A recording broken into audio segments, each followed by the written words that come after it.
What's up everybody, Mack here with Dent Repair Now, and today I'm taking you on a day in the life of a mobile PDR tech. Let's get right into it. Alright guys, I'm back. We are just about pulling up to our first of 3 stops for the day. So this will be our biggest stop.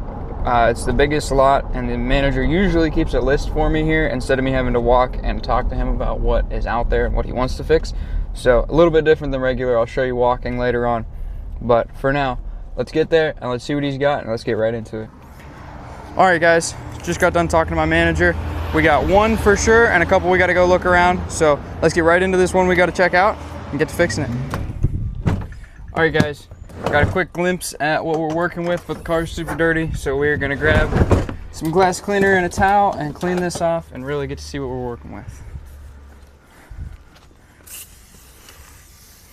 I like to clean a lot of room around where I'm working, just so I don't rub any dirt against the paint with my body or anything while I'm working. Try to take good care of these cars. Alright, so come in here guys. Just that little guy there. Pretty standard ding in a little bit of a weird spot, but let's knock it out. Alright guys, so I tried to get to it, but there's a whole mechanical mess in here for the door handle assembly. So I can't get to it, and it's a little too sharp to glue pull. Plus it's aluminum, so I'm going to take the door panel out. Hopefully there's no carrier plate, but if there is, work around that and try to fix it from the inside. Alright guys, had to take the door panel off, and it is a carrier plate, so I went ahead and pulled the glass out, and the only way I could get in was sneaking down through all of that, because it's actually in a brace as well. But we made it down to the dent, so I'm going to get to fixing here, get all the time lapse, and I will show you when I'm done.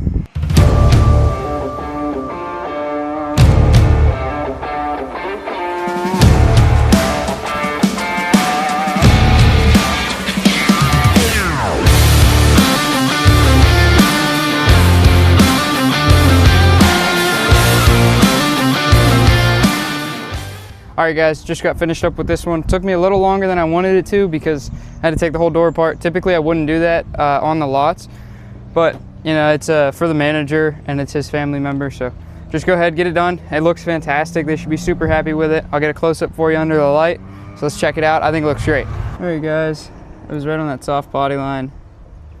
There's nothing left. Actually, my wheel tail's putting a little bit of a swivel in there, but I mean, come on. You should be super happy with that. Alright guys, so it turns out it's been a pretty crazy week here for the guys, and they didn't move too many cars, but there's been a lot going on, so only ended up with that one car for the manager, which is perfectly fine. They usually give me a bunch of work, so we'll take it easy today. It's hot anyways, so we are on to the next stop. It'll only be about a 2-minute drive, and we'll see what we got over there. Alright guys, we're here at our second stop. This is a huge dealership for new cars. They almost strictly sell new cars, and anything they take in on trade, they're a part of a chain of dealerships, and they will send most of it out to other dealers. They don't really buy many auction cars, and that's their business. That's not my business at all, but they got a little used car lot that I like to take care of. So usually about 10 to 15 cars here. I try to stay pretty up on it.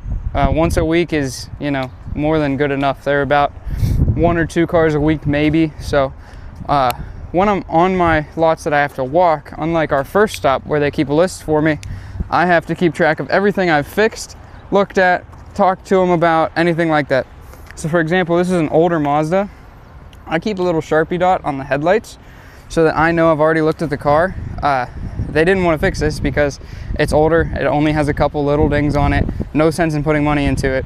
It's probably going to go to another dealership. If they want to fix it, they can spend the money. But that's just a little trick I use to keep track of what I've talked about, what they don't want to fix, what they do, what I've already fixed, what I've looked at. Speeds up the process so much. So let's look at everything, see if I've looked at it. I know I got these ones. There's a dot there, little dot there. And if you're worried about this on your car, this comes off so easy. Rubbing alcohol, acetone, nail polish remover, anything like that will take this Sharpie dot off in a second. So don't worry about it. Don't make a fuss at your dealers. It's all good.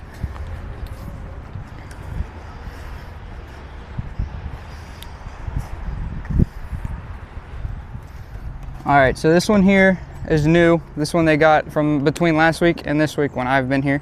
So we're gonna take a walk around it, see if there's a bunch of stuff they want to fix on it, see what they want to do. Maybe they're gonna send it to another dealer and we ain't fixing it. Who knows? Start with that. Pretty good little ding. That's gonna be hard because it's on the body line, but should be fixable. Little guy here.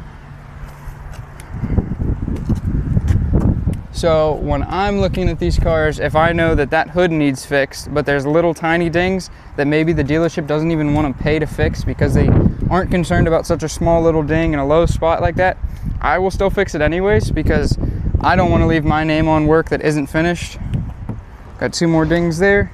It's just what we do. All the guys that work for us, we all do the same. It's better to take pride in your work than complain about missing out on a little bit of money. You know, it's not all about the money.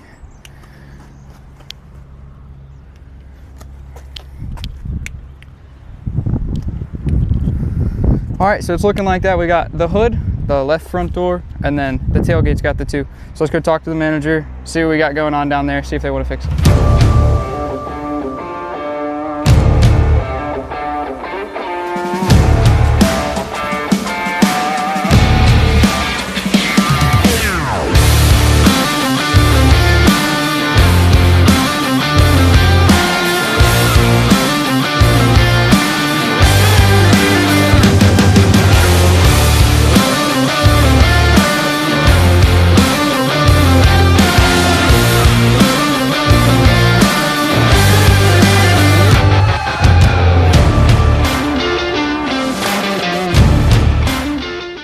All right, everybody, so we just got done at the second stop at our Chrysler dealer. Didn't get a finished video on the truck, completely forgot, but we went and had some lunch, and now we are back on the highway for about another 20-25 minutes, headed down to Morgantown to our last stop of the day. But it looks like we're trying to beat some rain here. Some stuff popping up on the radar, a little bit, small stuff, nothing too bad, but hoping to get a couple more cars because today has been super slow, but it's still a good day, so I'll talk to you when we get there. All right, guys, as you can see, we did not beat the rain, and it looks like it's gonna be raining pretty bad for consistently about another 2 hours, which is time we don't have. So I did get a text from the paint guy vendor here, and he sent me a fender that needed done, so I'm gonna see if I can get that fender inside, or if I can just keep it dry enough out here to fix the fender. So we'll go talk to them and see what we got. All right, guys, so they didn't have anywhere for me to work inside, and there's a little gap right now, but it is just going to start pouring again. And I was going to have to wait like an hour to get inside if I was going to get inside, and I don't have that kind of time just to waste. So today was like 1 in a million slow. We'll definitely try and shoot another day in the life video because this was like the slowest day I've ever had, and I don't want you guys thinking it's always this easy. So I'll see you guys next time. We will do this again, and it'll be a much better day. So I hope you have a better day. See you guys.